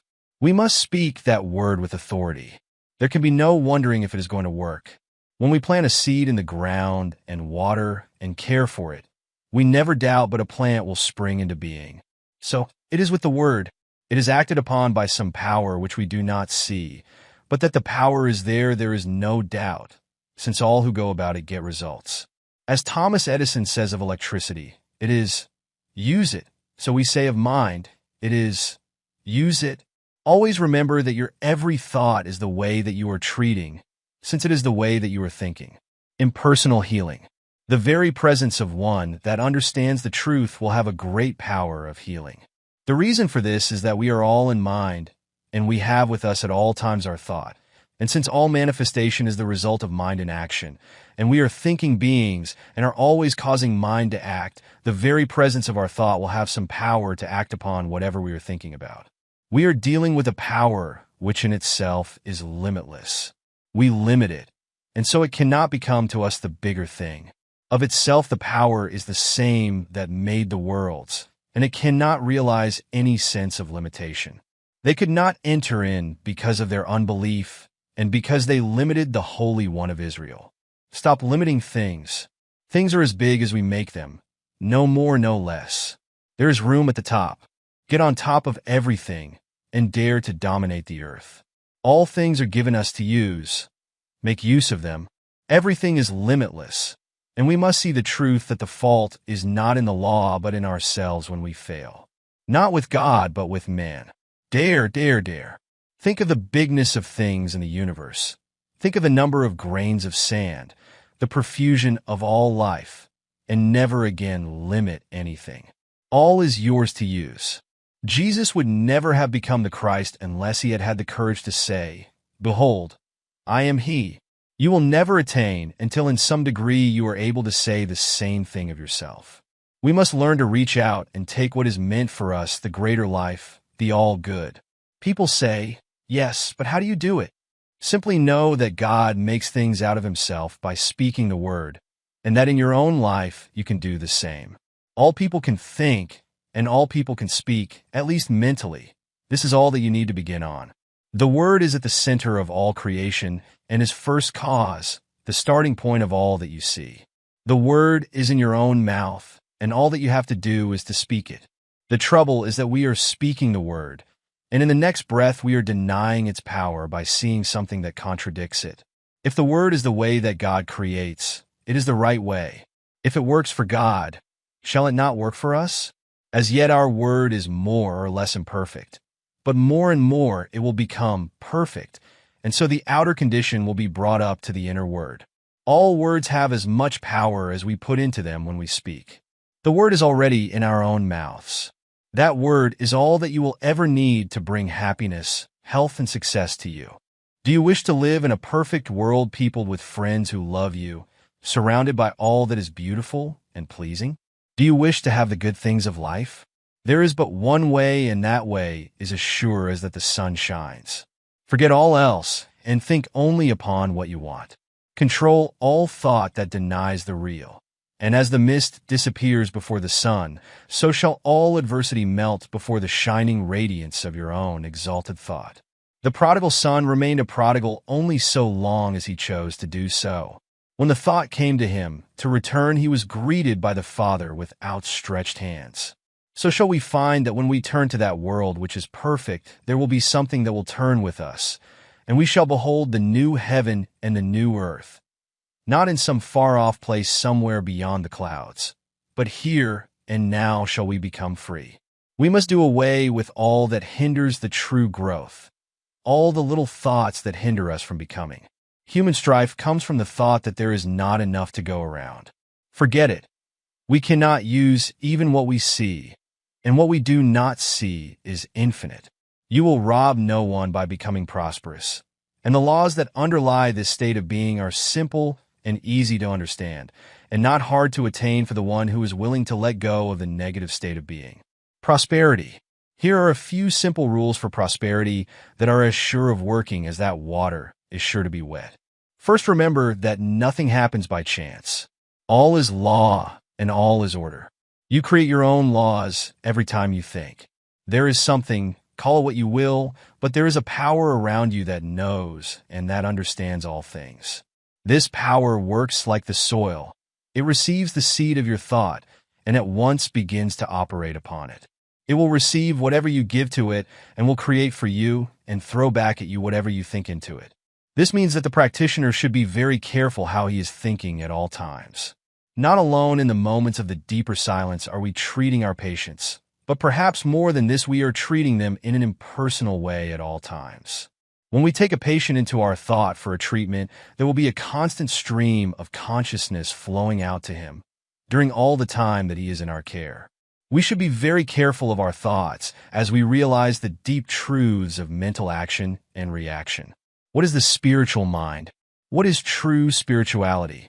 Many people have asked this, and as many have answered it. I do not pretend to know more about this all-important topic than others. But to the thinking person who has come to realize that all is love, yet at the same time all is governed by law, there must be a different answer given than the one we ordinarily hear. The average religious person thinks that spirituality must manifest in some unnatural way, such as giving up all personal pleasure and becoming resigned to whatever happens. That we must give up most of what life holds here. That in some far-off future perhaps we may attain. This was not the case with the man Jesus. We have more accounts of his being at feasts and weddings and similar gatherings than at other places. His first miracle was performed at a wedding feast, and we must remember that here he even turned water into wine for the pleasure of the guests of the house. Perhaps we have made a mistake about what true spirituality means. Other people think we must live some kind of an excluded life in order to obtain. Perhaps this may be true of the weak ones. But what of the wood? What of the busy street? Is it not to be saved also? Jesus spent much time with the common people as well as with the rich. And it is certain that he also spent much time alone with the Spirit. What is the Spirit, anyway? We all answer, why, of course, it is God. Where is the Spirit? It is present at all times and in all places. True spirituality must simply mean coming to realize the presence of this Spirit. It must be coming to rely upon it more than anything else. The one, then, who is the most spiritual is simply the one who relies the most. That is all. No matter where he is, he must rely, he must trust, he must believe. We do not have to give up anything but negative thought and act.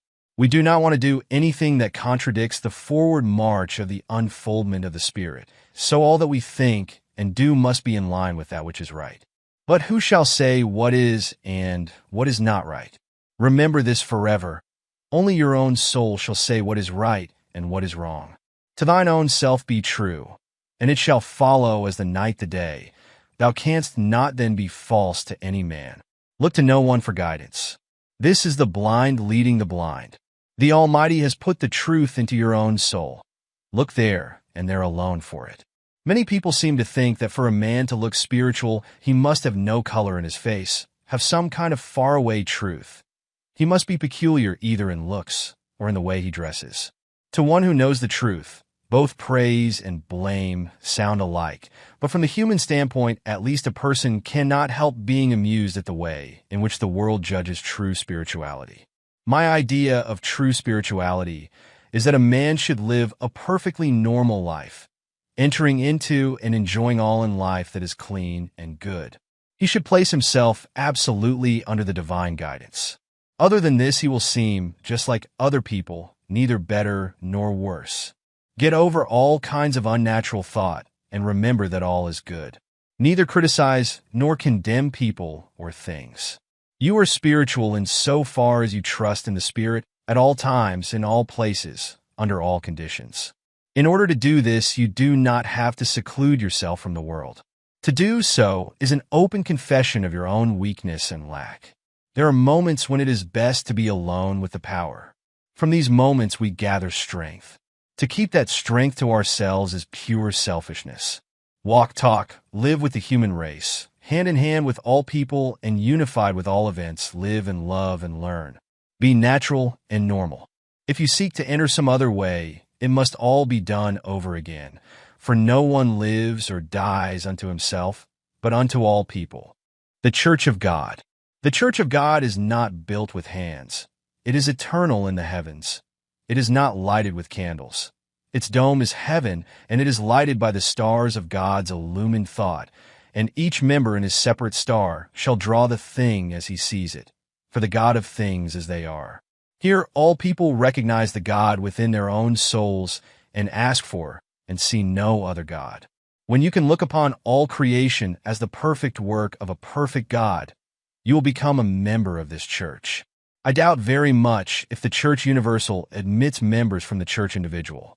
When you can see in the saint and the sinner one and the same person, when you can realize that the one who kneels before the altar and the one who lies drunk in the street is the same one, when you can love the one as much as you do the other, no doubt you will be able to qualify.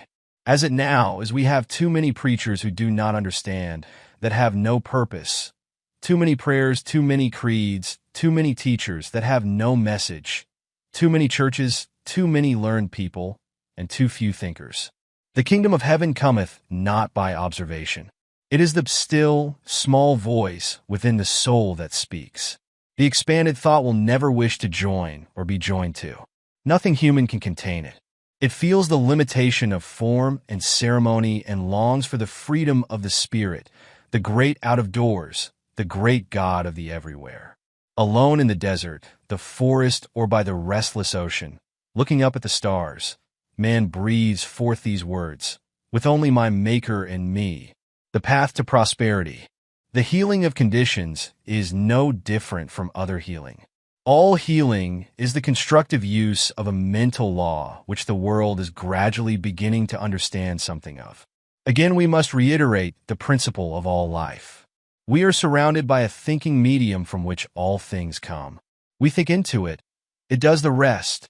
Since we are thinking beings and cannot stop thinking, and since creative mind receives our thought and cannot stop creating, it must always be making something for us. What it will make depends absolutely and only upon what we are thinking, and what we will attract will depend entirely upon our holding thought to the complete exclusion of all that would contradict it. It is not enough that we should sit down and say, I am one with infinite life. This must mean more than mere words. It must be felt. It must become an embodiment of a positive mental attitude. It is not claiming something to be true which is going to happen. It is not sending out an aspiration or a desire or a supplication or a prayer. It must be the embodiment of that which knows that now it is. This is more than holding a thought. Our ability to attract will depend upon the largeness of our thought as we feel that it flows out into a great universal creative power. We are dealing with the form in thought and not with the form in matter. We have learned that when we get the true form in thought and permeate it with the spirit of belief, we will see the thought made flesh without any further effort on our part. Thought can attract to us only that which we first mentally embody. We cannot attract to ourselves that which we are not. We can attract in the outer only that which we have first completely mentally embodied within, that which has become a part of our mental makeup, a part of our inner understanding. A man going into business will attract to himself that which he thinks about the most. If he is a barber, he will attract people who want to be shaved or have their hair cut. If he sells shoes, he will attract people who want to buy shoes. See Creative Mind and Success by the author of the present volume. So it is with everything. We will not only do this, but we will also attract as much of anything as we mentally embody. This is apt to be overlooked in the study of metaphysics. It is not enough to say that we attract what we think. We become what we think, and what we become we will attract. Do not become merely sentimental about this. Your life is governed by more than a sentiment.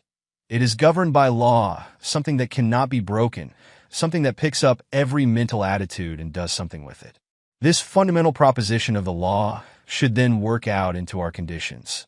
Always remember that it does just as we think. It does not argue. It simply does the thing as we think it. Now, how are we thinking? Never ask a patient how he is feeling. Ask, how are you thinking today? This is the only thing that matters. How are we thinking about life and our conditions? Are we receiving the race suggestion? Are we saying that there is not enough to go around?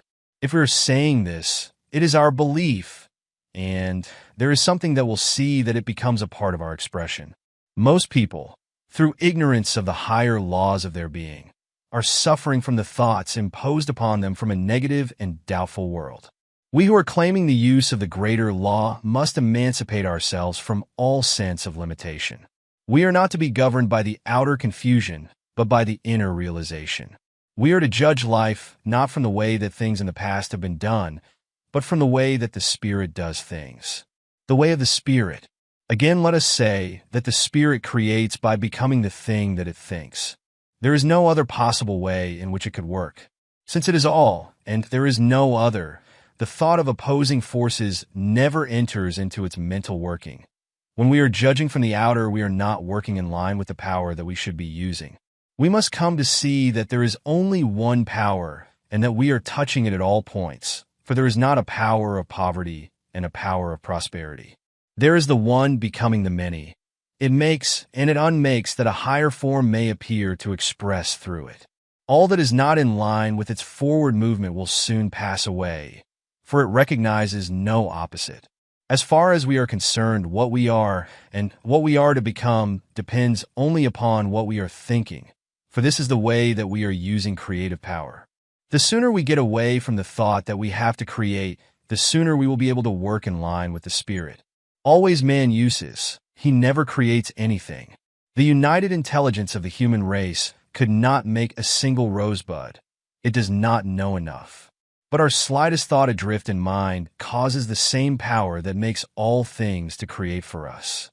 The great error of the race is, and always has been, that men have thought to give a physical reason for things. When that reason has not answered the problems of life, they have sought out some other reason, just as physical. The fact that they are all wrong is shown in that every generation has found a different reason. When truth is found, it will also be found that it never changes to suit the whims of the human fancy. This is proven by the fact that whatever of the real truth the race has discovered has never been changed. The truth that was revealed to the prophets of old has never changed. It is the same today as it was thousands of years ago. Whoever touches truth, no matter in what generation, will always get the same answer.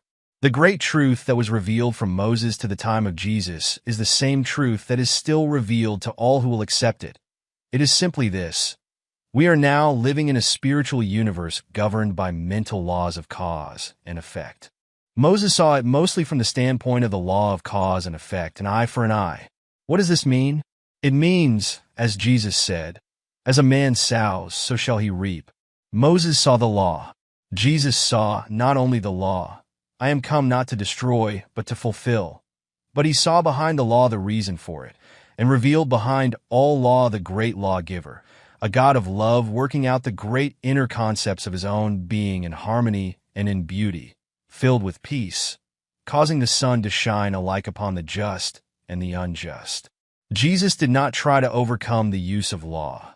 He understood all law, and he well knew that all law was at his command. He did not break the law. He fulfilled it. So we must find that all is at our command through these same laws. The man who understands law and complies with it will have no difficulty in demonstrating that it is as true for him as it ever was for anyone else. What then are the laws underlying prosperity? The first is this, and we must not try to escape it: thou shalt have no other gods before me. This me is spirit. We are, then, to trust only in the activity of spirit for what we need. But the world will say, human things come through human agencies. This may be true, but we must realize that the power we are dealing with also has within its own mind all people and all things. We do not have to treat people. What we have to do is to embody principle. Principle may use people, but that is no part of our responsibility. Ultimately, all is spirit. And spirit, which is the beginning, is also the end of all manifestation. I am the Alpha and the Omega. Our life, then, is to be governed by spirit. We need look no further. It will do for us all that we will ever ask, provided we believe. Why, then, has it not done so? The answer is that it has already done so, but we have not received it. The Spirit may offer, but we must accept the gift before it can be made. Behold, I stand at the door and knock. We must understand that this receiving is a mental process. It is one of mentally taking. The way, then, that we are using mind through our thought is the way that we are treating ourselves for prosperity. So simple, and yet we have not understood it. If a man says, I have not, he will not receive. If he says, I have, he will receive. To those who have shall be given, and to those who have not shall be taken away, even that which they have. This is a veiled statement of the law of cause and effect. When you send out into mind the thought that you have not, it accepts the idea and takes away from you even that which you have. Reverse the process and say, I have, and it will at once set to work to create for you even more than you now possess.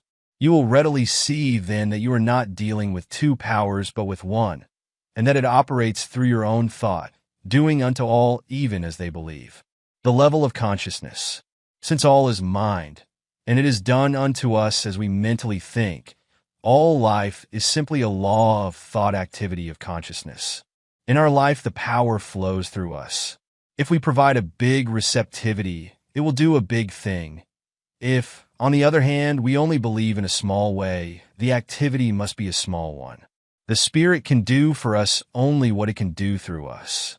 Unless we are able to provide the consciousness, it cannot make the gift. Few people have a great consciousness, and this explains why so few excel.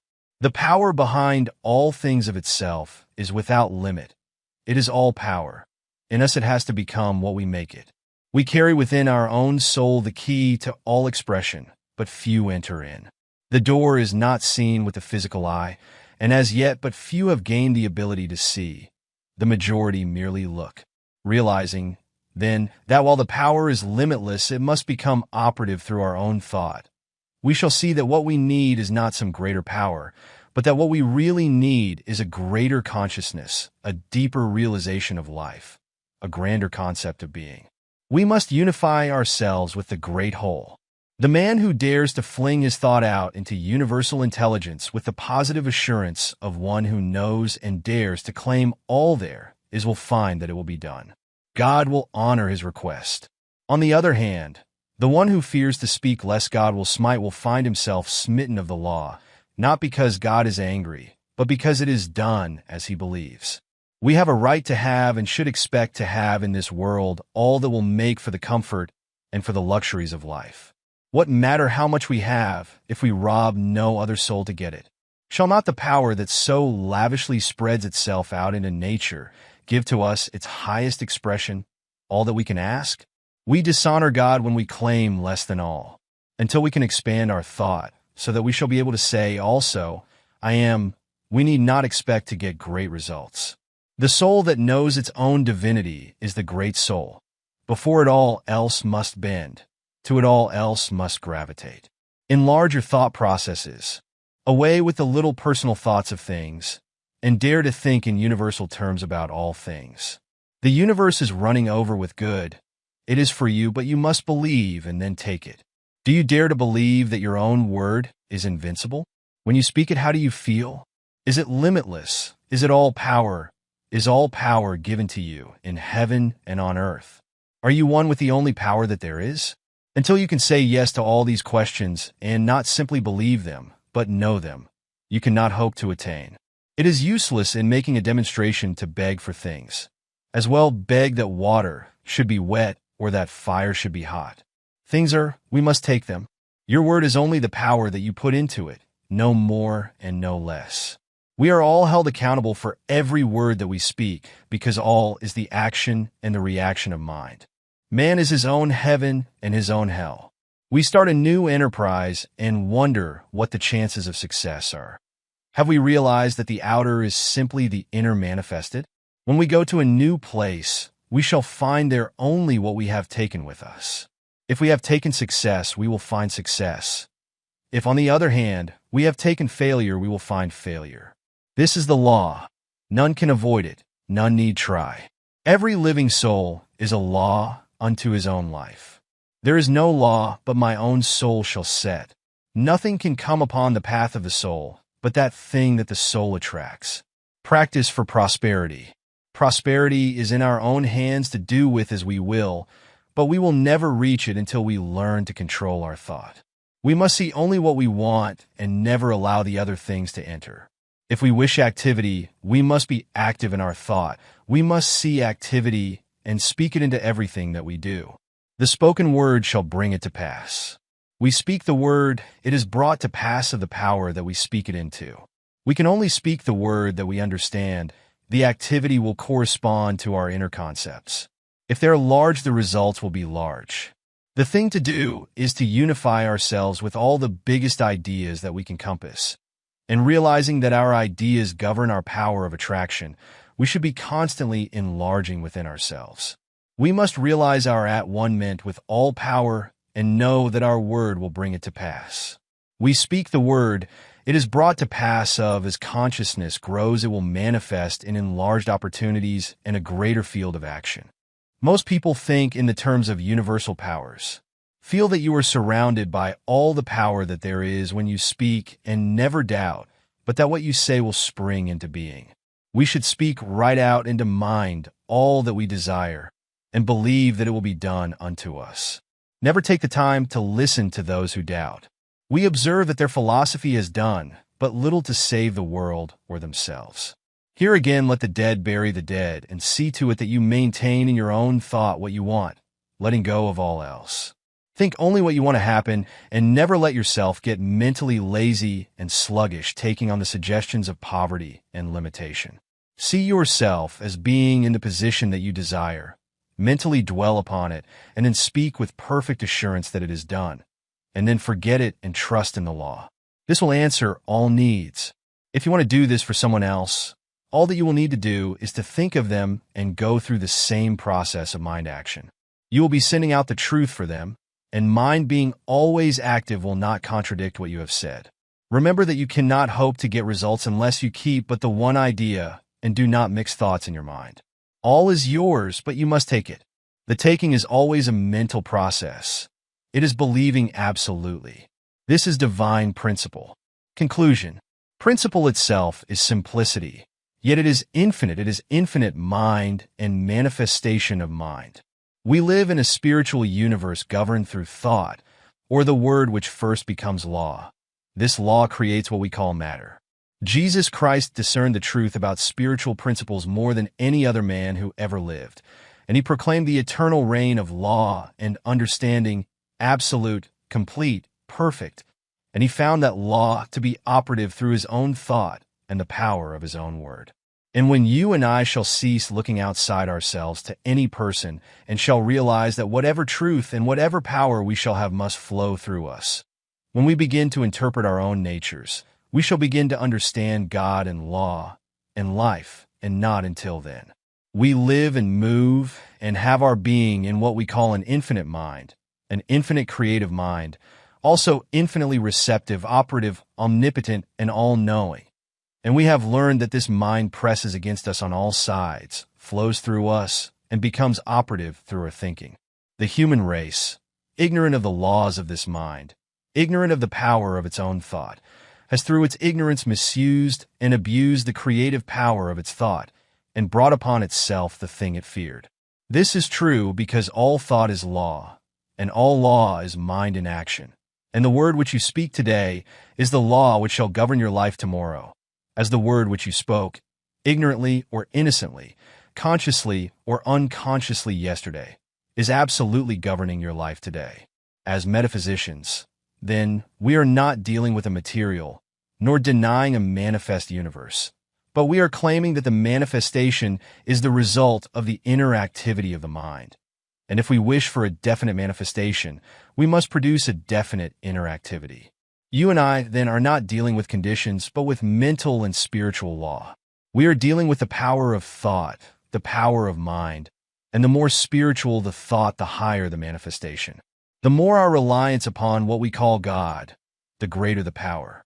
It is the new education because it strips all the false from the old belief and reveals the individual. It is the new age because as sure as God is, it will usher in and express the perfect life, the revelation of this truth, and our ability to use it. And it is your own fault when you know this and do not prove it. If, knowing the infinite power flowing through you, you still remain sick and unhappy, miserable and poor, my friend, it is your own fault. Do not blame God, do not blame man, and do not say it is of the devil. It is your own fault. Every time you say, I am, you are recognizing the eternal infinite presence of omnipotent power within yourself, which is God operating through your thought. And that is why you bring upon yourself the thing you fear, and why you bring to yourself the thing you want. When 51% of your thinking is health and life and power, that day the 51% will swallow up, erase, kill out the rest.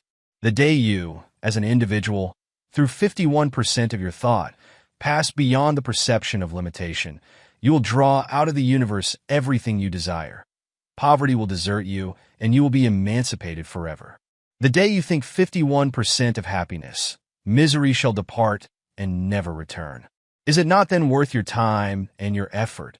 And should it not be the greatest purpose in the life of any awakened soul, so to depict this principle as to emancipate himself? The way can be shown, but each individual must himself walk the way. We are so bound by suggestion and hypnotized by false belief, so entangled by the chaotic thinking of the world, thinking which is based upon the principle of a dual mind, that we become confused and are not ourselves. Wake up! Your word is all-powerful. Your consciousness is one with omnipotence. Your thought is infinite. Your destiny is eternal, and your home is everlasting heaven. Realize the truth. I am living in a perfect universe. It always was perfect and always will be perfect. There never was a mistake made. There are no mistakes being made, and there never will be. I live in the great and eternal universe of perfection from cause to effect, from beginning to end, and the world's all right, and I know it. Majestic and calm, waiting with eternal and divine patience. The great principle of life is ready to give to us all that it has. And while we listen and wait, we will cast from us everything that hinders its complete expression through us. We will let go of all struggle and all strife and be at peace with life. Perfect peace to the soul as we rest in the realization of our unity with all that there is, was, or ever will be. One with the infinite mind. All the power of the Spirit is working through our thought as we believe and receive. Now we will ask for and take that thing which we desire. It is done. It is complete, now and forever. Perfect life, perfect healing, perfect harmony, divine guidance, infinite strength and joy forever.